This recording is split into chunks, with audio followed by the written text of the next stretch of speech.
नमस्कार मंडळी, तर स्वागत आहे तुमचं आमच्या भरीत पार्टीमध्ये।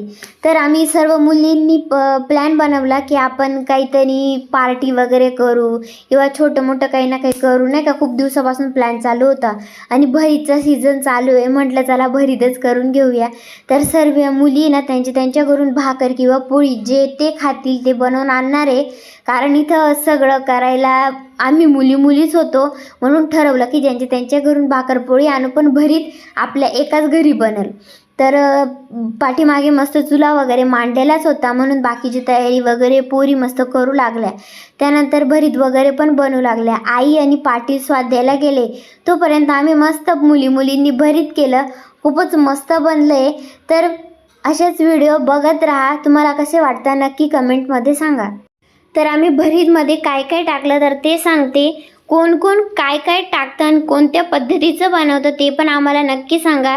तर आमची पद्धत होती तेल, त्यानंतर जिरं, मोहरी, कढीपत्ता, वटाणे, त्यानंतर शेंगदाणे, त्यानंतर कांद्याची पात टाकली, त्यानंतर अद्रक लसूणची पेस्ट, त्यांना मस्त शिजू दिलं, एकदम मऊ होऊ दिलं। त्यानंतर त्यामध्ये थोडेसे मसाले वगैरे टाकले, म्हणजेच आपला रेग्युलर मसाला, त्यानंतर तिखट आणि मिरच्यांची पेस्ट बनवलेली होती जसं की ठेचा। त्यानंतर आम्ही त्याच्यामध्ये थोडंसं मीठ घातलं आणि त्यांना पण मस्त होऊ दिलं। त्यानंतर आम्ही त्याच्यामध्ये टमाटा टाकल्यानंतर त्याला पूर्ण म्हणजे 5 मिनटं तरी वाफेवर मऊ होऊस्तोवर शिजू दिलं। त्यानंतर आम्ही त्याच्यामध्ये भरीत टाकलं। भरीत ऑलरेडी शिजवलेलं होतं, पूर्ण सर्व टाकल्यानंतर त्याला पण 5 मिनटं मस्त वाफेमध्ये होऊ दिलं।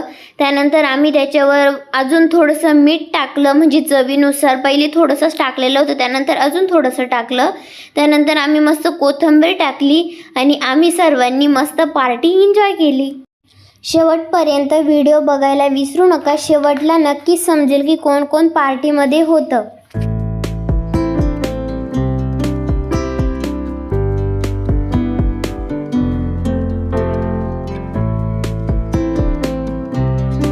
तर इथे आम्ही ना भरीत आहे ना थोडासा टेस्ट करून बघितलं, तर बाकीच्या मुली छोट्या होत्या म्हणून त्यांचं म्हणणं होतं की भरीत आहे ना जास्त तिखट नको दीदी, वहिनी की, आणि बाकीच्या मोठ्या होत्या। तर आम्ही म्हणत होतो हो ठीक आहे, चांगलं आहे, ठीक आहे, पण बघू आमच्यानी तरी पण थोडंसं तिखट होऊनच गेलं।